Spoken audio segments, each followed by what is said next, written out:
ایک چوڑیاں بیچنے والی کو مجھ سے پیار ہو گیا۔ اس کی کیا کمال محبت تھی، وہ جہاں بھی جاتی وہاں کی مشہور چیز میرے لیے تحفے میں لاتی تھی۔ وہ میری خاطر میرے شہر ڈی جی خان میں 4 سال تک رہی۔ روزانہ میری منتیں کرتی اور روتی رہتی تھی، کہتی ہوتی تھی کہ میرے نال شادی کر لے۔ میرے لگاتار انکار پر وہ واپس اپنے آبائی گاؤں راولپنڈی چلی گئی۔ کچھ عرصے بعد میں نے اپنے دوستوں کے ساتھ پنچ پیر بابا مزار کے مزار پر گیا۔ میں ادھر مزار کے باہر کھڑا تھا کہ پیچھے سے کسی نے میرا بازو پکڑا۔ دیکھا تو وہی چوڑیاں بیچنے والی تھی۔ خوشی کے مارے وہ کہنے لگی کہ میری دعا رنگ لے آئی، تیرا دیدار ہو گیا، ساڑی عید ہو گئی۔ میں جب بھی دربار پر آتی تھی تجھے مانگتی تھی، اب تیرے لیے بیٹی ہوں، شادی نہیں کی۔ پر اس کے آنکھوں میں آنسو آ گئے۔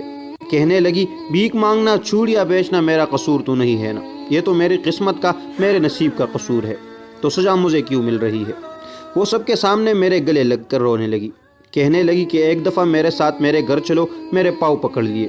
سب لوگ دیکھ رہے تھے، میرے بہت بے عزتی ہوئی، لوگوں کا مجمع لگ گیا۔ دوستوں نے بولا کہ چلو ایک دفعہ ہو آتے ہیں۔ میں نے ہاں کر دی تو وہ بھاگ کر گاڑی میں بیٹھ گئی۔ اس کا گھر 50 کلومیٹر دور تھا۔ سارے راستے پر وہ بہت خوش تھی۔ ہم اس کے گاؤں پہنچ گئے۔ وہاں سب گھر کچے تھے، لیکن صفائی پکے گھروں سے بھی زیادہ تھی۔ سب لوگ مجھے عجیب نظروں سے دیکھ رہے تھے۔ ہم ان کے گھر پہنچے تو اس کی سب سہیلیاں جمع ہو گئی۔ پھر اس نے ہمارے لیے کیا مزے کا کھانا بنایا۔ اس کے گھر والوں نے مجھے بتایا کہ یہ لڑکی تو سارا وقت تمہاری نام کا تسبیح کرتی رہتی ہے۔ اور پھر جب واپس آنے لگے تو اس کی آنکھوں سے آنسو نہیں رک رہے تھے۔ میرے ہاتھ چوم کر کہنے لگی کہ تیرا قصور نہیں ہے، میری قسمت کا قصور ہے جو میں چوڑیاں بیچنے والے کے گھر میں پیدا ہوئی۔ بڑی مشکل سے ہم سب نے اسے چپ کرایا اور پھر ہم واپس کے لیے نکل آئے۔ میں کار کے شیشے میں سے دیکھ رہا تھا کہ وہ تب تک دیکھتی رہی جب تک ہماری گاڑی اس کی نظروں سے دور نہیں ہوئی۔ وہ ہماری آخری ملاقات تھی۔ پھر ایک دن میرا اس سے ملنے کو دل کیا تو میں اس کے گاؤں چلا گیا۔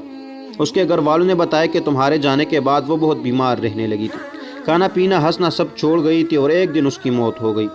مجھے اس سے محبت تو نہیں تھی، پر میں آج بھی اسے روز یاد کرتا ہوں اور ہر سال عید کے دن اس کی قبر پر جاتا ہوں۔